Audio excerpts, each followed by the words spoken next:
I was just gonna throw out and not finish, but we weren't thoroughly through reading Walden, so I'm not gonna throw and just continue through the thorough reading of Thoreau.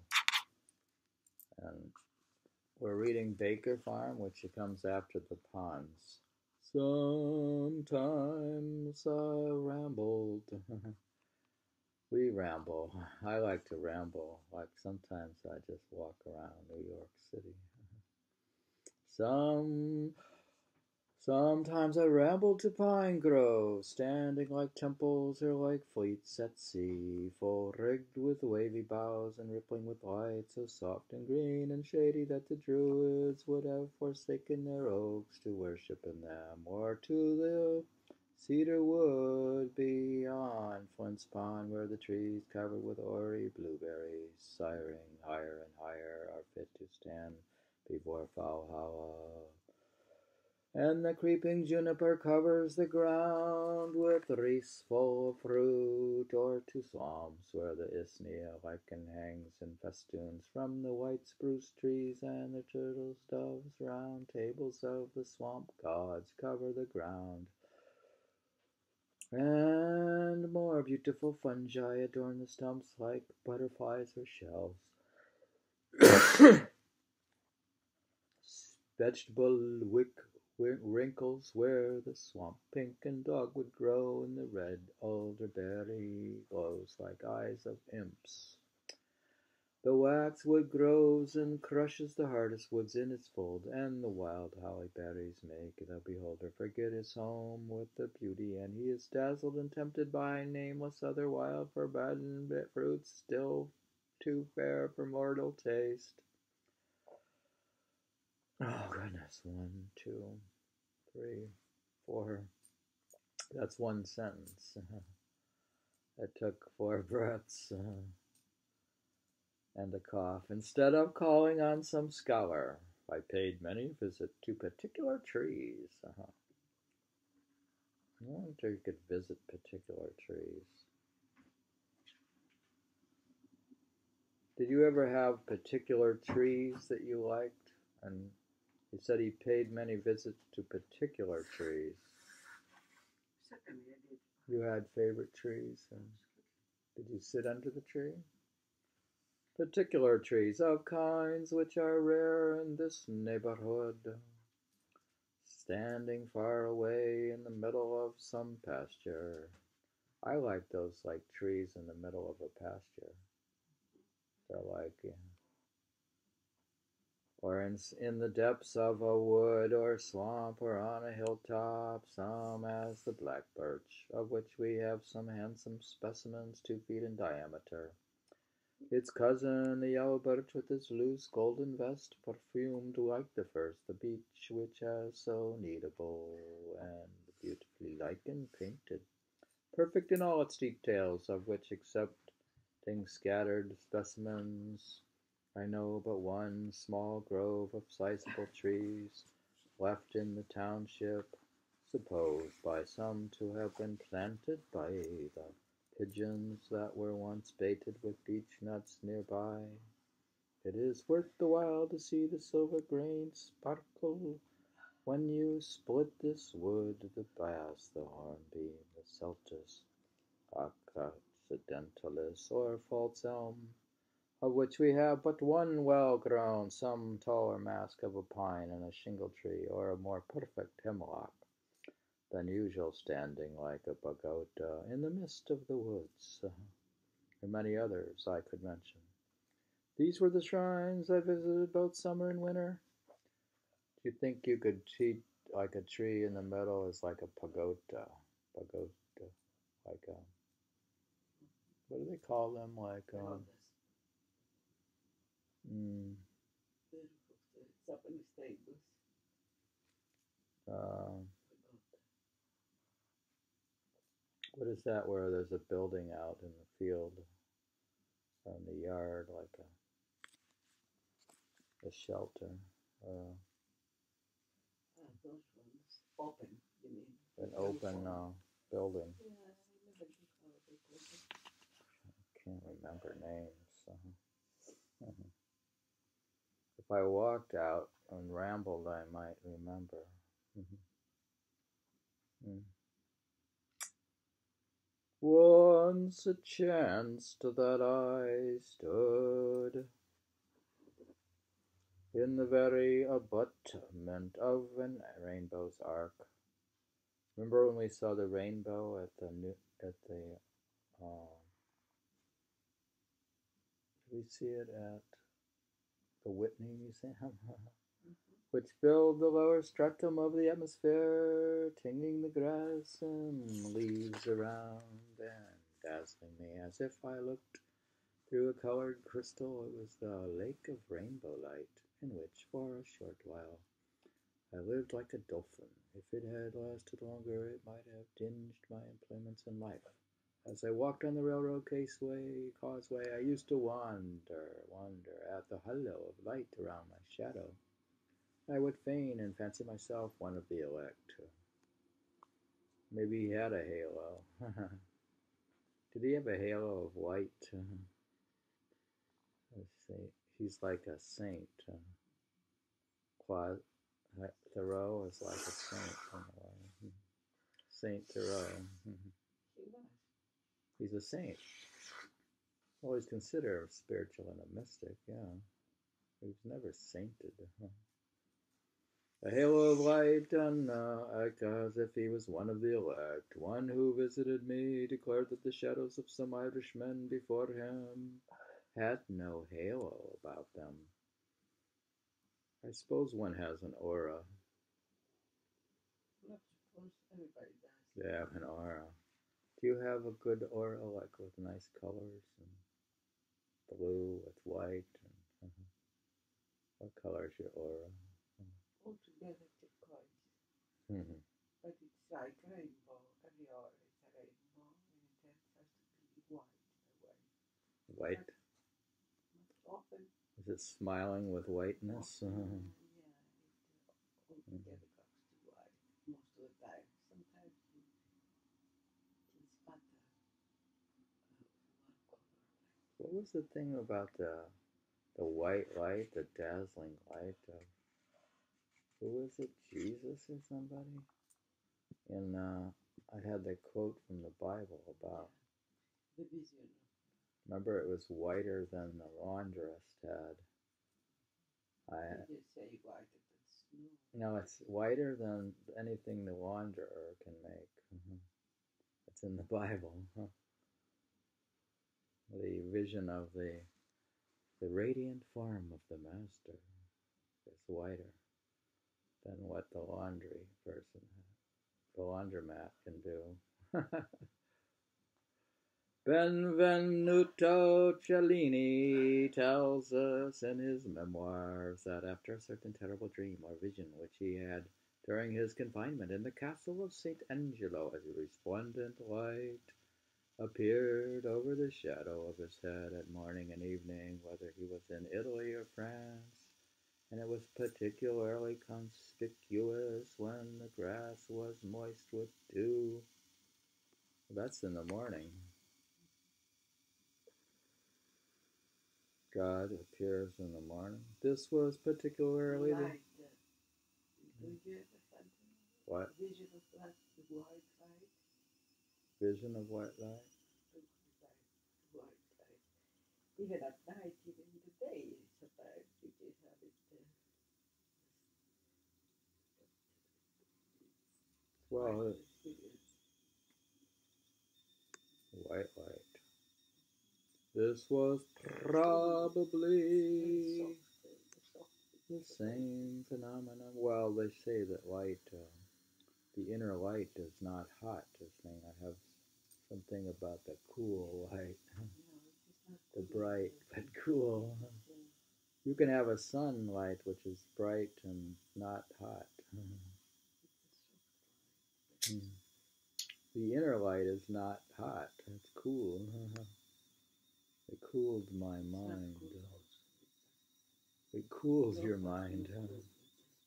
This was probably the same phenomenon to which I have referred, which is especially observed in the morning, but also at other times, and even by moonlight.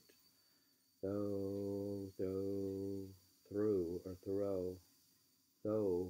or Thoreau, or though a constant one, it is not commonly noticed, and in the case of an excitable imagination like Janie's, it would be basis upon enough for superstition. Beside, he tells us that he showed it to very few.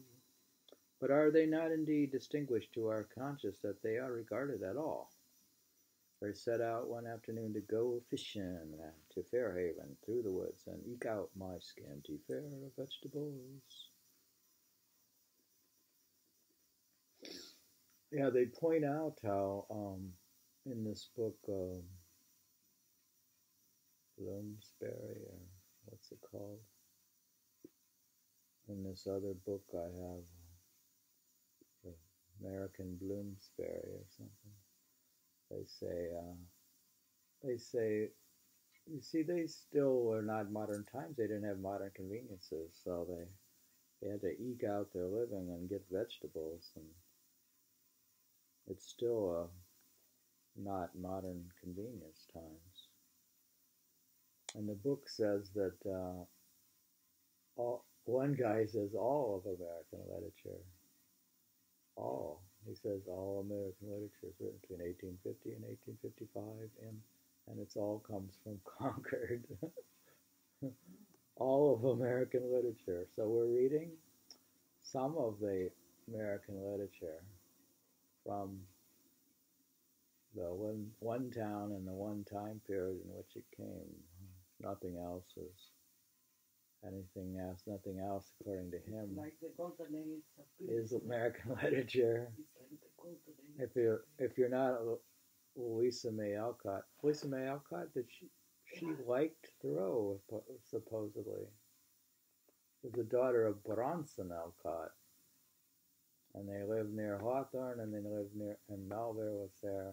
And the one book states Emily Dickinson, but I don't see how she could be near there. How she passed by on the way to Boston. But you have Emerson and what's the big names? Melville, Hawthorne, Thoreau, Louisa May Alcott. All of American literature. My way led through Pleasant Meadow, an adjunct of the Bicker Farm, that retreat, of which a poet has since sung beginning. Quote, thy entry is a pleasant field, which some mossy fruit trees yield, partly to a rooty brook, by gliding musquash undertook, and mackerel trout darting about. I thought of living there before I went to Walden. I hooked the apples and leaped the brook and scared the musquash and the trout. It was one of those afternoons which seem indefinitely long before one in which many events may happen. A large portion of our natural life, though it was already half spent when I started. He started and he's half spent already. Right? Our mail? Don't know, dear. You've been responsible. By the way, there came up a shower which compelled me to stand half an hour under a pine. It seems you could just stand under a tree, piling browse over my head. Yeah, what's he do when it rains?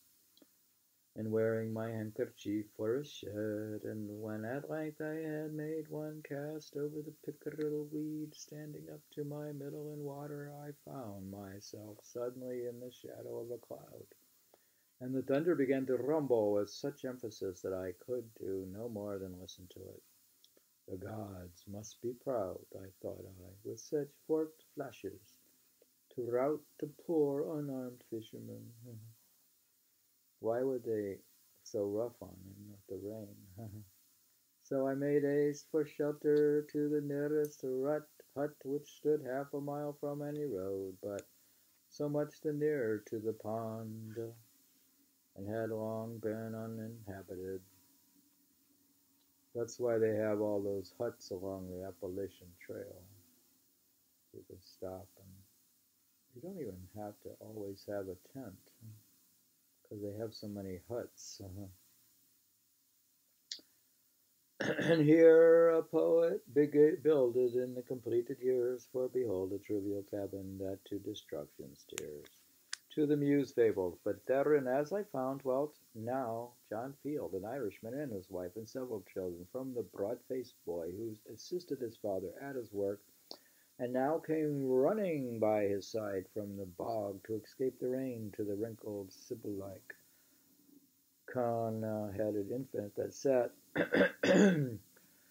underneath upon its father's knee, as in the palaces of nobles, and looked out from its home in the midst of wet and hunger, inquisitively upon the stranger, with the privilege of infancy, not knowing but it was the last of a noble line, and the hope and signature of the world. Instead of John Field's poor starveling brat, there we sat together under that part of the roof which leaked the least, while it showered and thundered without.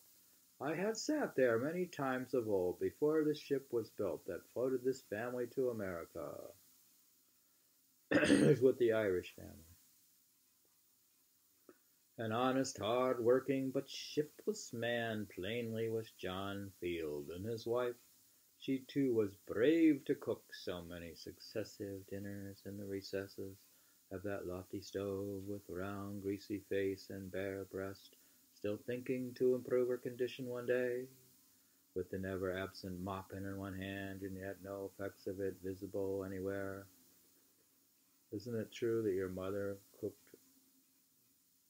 dinner and lunch for at least 80 years straight?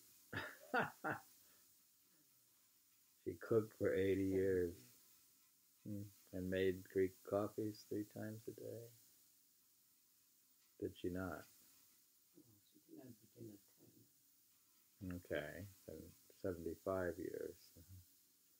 And she walked to the grocery store. The kit chickens, which had also taken shelter here from the rain, stalked about the room like members of the family. Now we got chickens inside, too. Human eyes, methought, to roast well. They stood and looked in my eye, or pecked at my shoe significantly. Meanwhile, how could you eat them when they become living with you?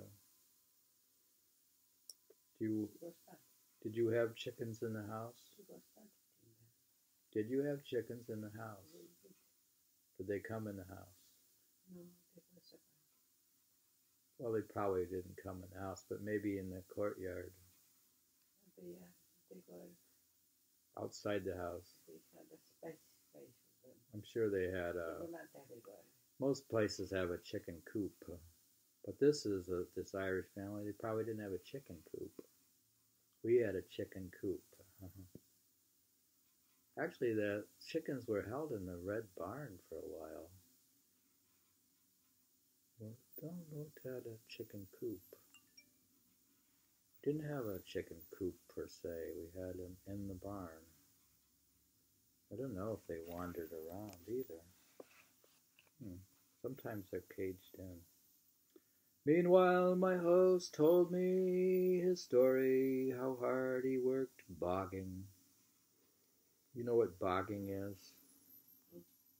We'll find out. For a neighboring farmer, turning up a meadow with a spade or bog hoe at the rate of $10 an acre. And the use of the land with manure for 1 year, and his little broad-faced son worked cheerfully at his father's side, the while not knowing how poor a bargain the latter had made. I tried to help him with my experience, telling him that he was one of my nearest neighbors. He's a near neighbor. This is John Field, his Irish near neighbor. And that I too, who came a fishing here, looked like a loafer. You see, Thoreau looks like a loafer. He's lazy, effectively, compared to most farmers. No, he's not. He's not professional. Exactly. Here, he wanders around rambling.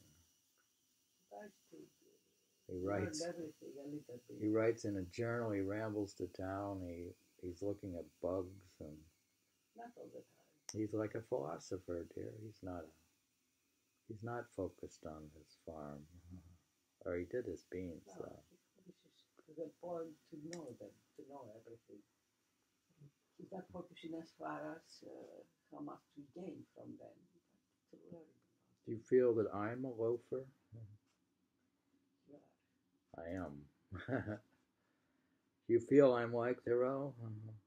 Or just a loafer and not like Thoreau? I'd rather not say. We're not going to say. It's a matter of opinion. It's up to the readers, the listeners of this program. Who came a fishing here and looked like a loafer, was getting my living like himself. That I lived in a tight, light, and clean house which hardly cost more than the annual rent of such a ruin as this commonly amounts to, and how, if he chose, he might in a month or two build himself a palace of his own. That I did not use tea, nor coffee, nor butter, nor milk, nor fresh meat, and so did not have to work to get them. Interesting. He says, I did not use tea, nor coffee, nor butter, nor milk, nor fresh meat, and so did not have to work to get them. Yeah. So if we refrain, so he will work less. we don't buy expensive cheese and caviar. We don't buy caviar anyways. We don't buy packaged food. We just go to produce, fresh fruits and fresh vegetables, and beans, of course. If we had a can of garbanzo beans for $1, and then we bought lettuce for $2. Do you think we could live on $5 a day? But I can't. I have to have tea and coffee. And that costs a lot. But I don't need milk, and we don't use much butter at all. And so did not have to work to get them again, as I did not work hard. As I did not work hard. I did not have to eat hard. It cost me but a trifle for my food. But as he began with tea and coffee and butter and milk and beef, he had to work hard to pay for them. And when he had worked hard, he had to eat hard again to repair the waste of his system. You exercise for 2 hours and then you just start eating. That's what I say. He realized that. So well, there was some theory that those who exercise for 2 to 3 hours actually don't benefit as much as 1 hour because they eat a lot, like you said. But I'm not exercising for 2 hours because I might be arriving there for 15 minutes and then exercising an hour and coming back in 15 minutes, stopping at the deli to get my cheap $2 avocado. But anyways, I've already spent this morning. I had a coffee, but the coffee's about $8, and I have one spoonful, and it has about, how many spoonfuls is it? 40? Oh.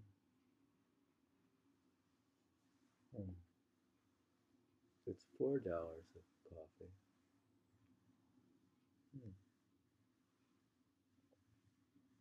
30 cents? No. But anyways, it's not that expensive. There's money's wasted on so many other things. The food is actually not that bad. In fact, I had only one spoonful of yogurt this morning.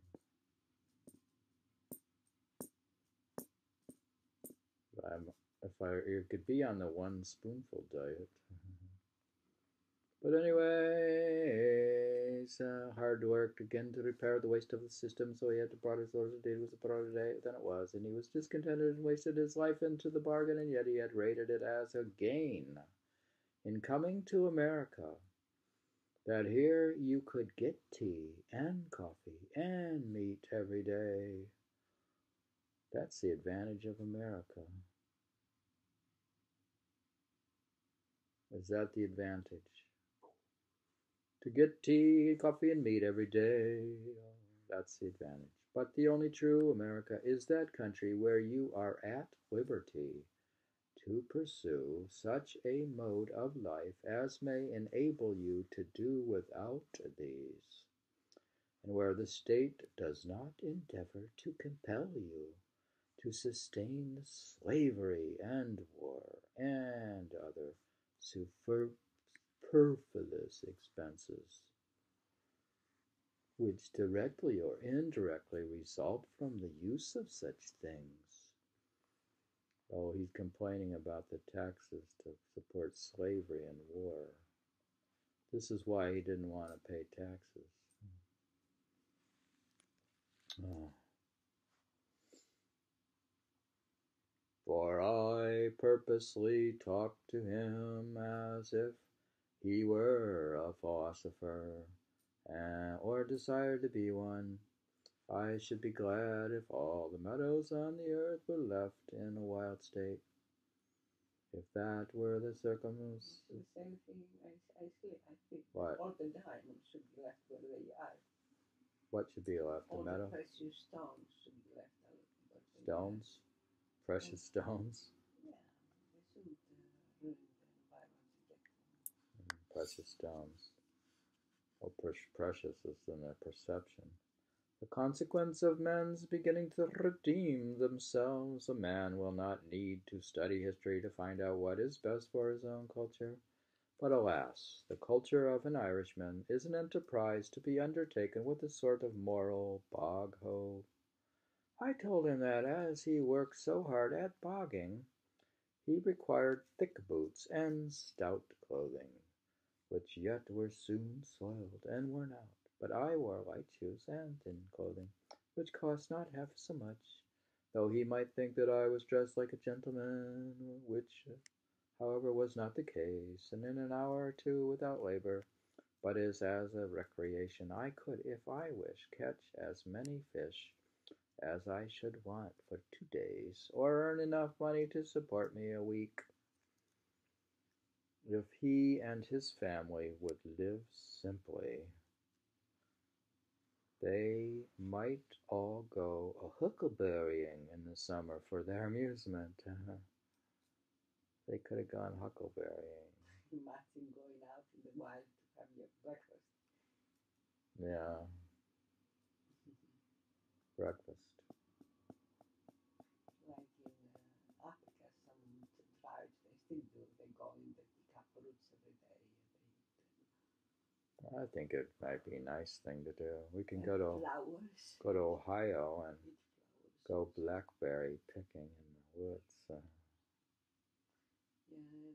and then steal apples from the orchards. Can do that. I hope the blackberries are still there. You can live only blackberries. Why can't you have only blackberries one day? Only blackberries. One day, that's 364 days left. I didn't say only blackberries. Blueberries.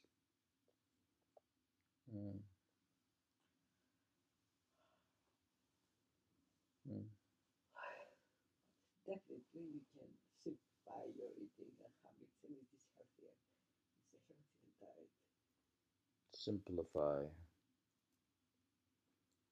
Yeah, Well, it is an act of simplification to become a vegetarian, or to do calorie restriction, or Not necessarily, because somebody can eat meat and eat a couple more things, and we can just have a refrigerator of vegetables, like 10 different things.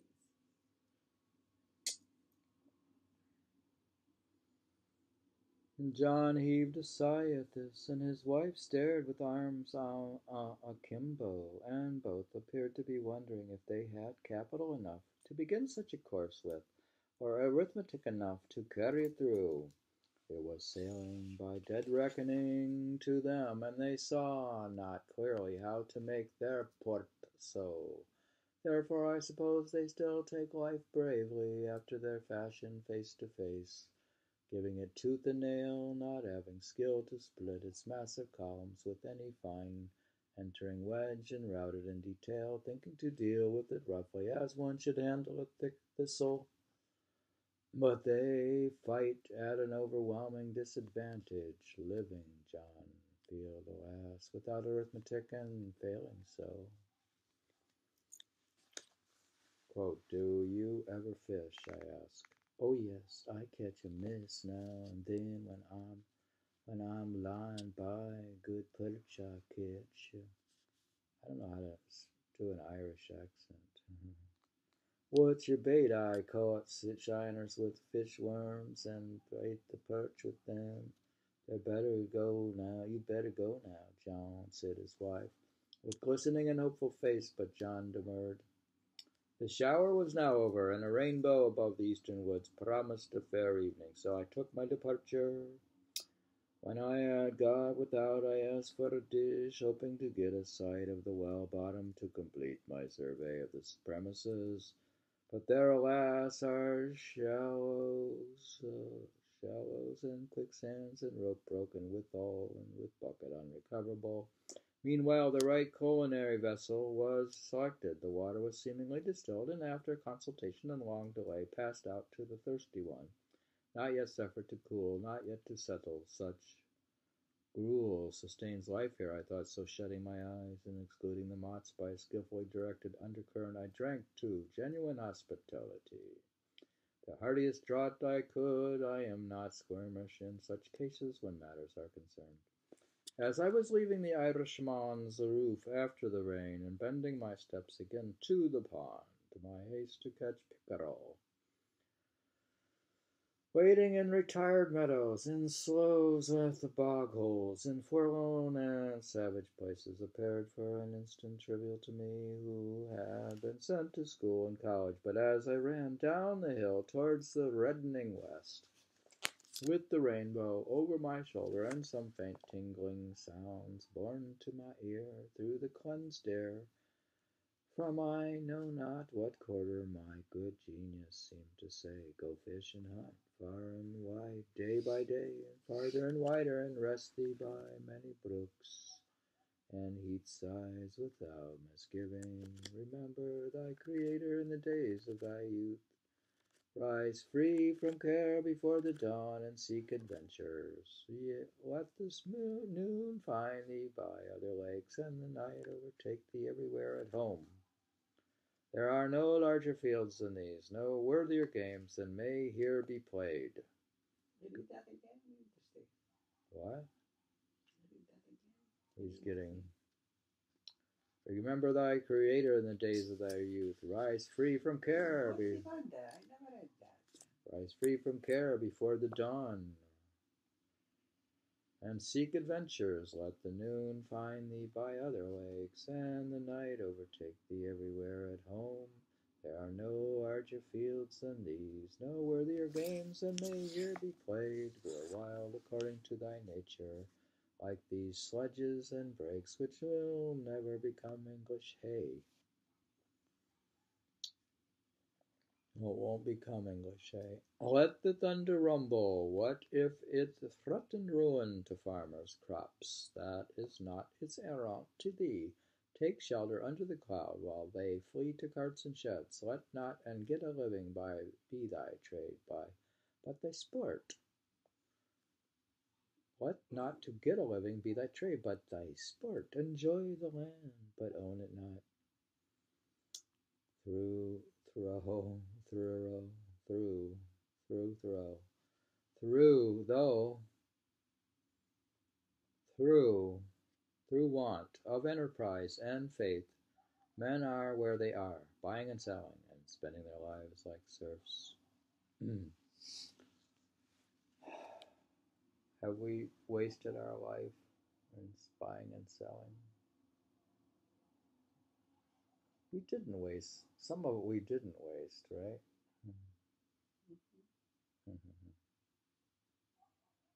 We didn't waste the whole thing. No. We waste a part of it, maybe. I didn't waste some of my life. I haven't wasted some of it. Oh, Baker Farm, here's a poem. Landscape where the richest element is a little sunshine innocent. No one runs to revel on thy rail-fenced lea. Debate with no man hast thou, with questions art never perplexed, as tame at the first sight as now. In thy plain russet gabardine dressed, come ye who love, and ye who hate, children of the holy dove, and Guy Fawkes of the state, and hang conspiracies from the tough rafters of the trees. I don't understand that poem. Men come tamely home at night only from the next field or street, where their household echoes haunt, and their life pines because it breathes its own breath over again. Their shadows, morning and evening, reach farther than their daily steps. We should come home from far, from adventures and perils and discoveries every day with new experience and character. Do we come home with new experiences and character every day? Before I had reached the pond, some fresh impulse had brought out John Field, with altered mind letting go, quote, bogging, ere the sunset. But he, poor man, disturbed only a couple of fins, while I was catching a fair string, and he said it was his luck. But when we changed seats in the boat, luck changed seats too. Poor John Field, I trust he does not read this, unless he will improve by it, thinking to live by some derivative old country mode in this primitive new country, to catch perch with shiners. It is a good bait sometimes, I avow. With his horizon all his own, yet he a poor man, born to be poor, with his inherited Irish poverty or poor life, his Adam's grandmother and boggy ways, not to rise in this world, he nor his posterity, till their wading, webbed, bog-trotting feet get malaria to their heels. That's the end of Baker Farm. He had mentioned that he considered to live over there before Walden. This is Henry David Thoreau's proposed other place he wanted to live before Walden, Baker Farm. And he met his nearest neighbor. He goes to the neighbors, and Thoreau visits his neighbor. He's like the nearest neighbor, doesn't he? And he goes fishing, right?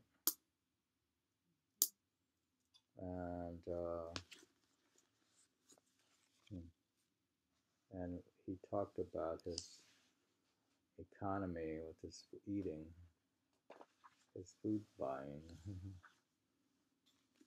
Do we buy too much food in a way? Or we just buy it too early? Guess we could always simplify. it's all my fault. I eat too much, and it's my fault basically because I exercise too much. If I exercise less, I could eat less. It's all due to my exercise.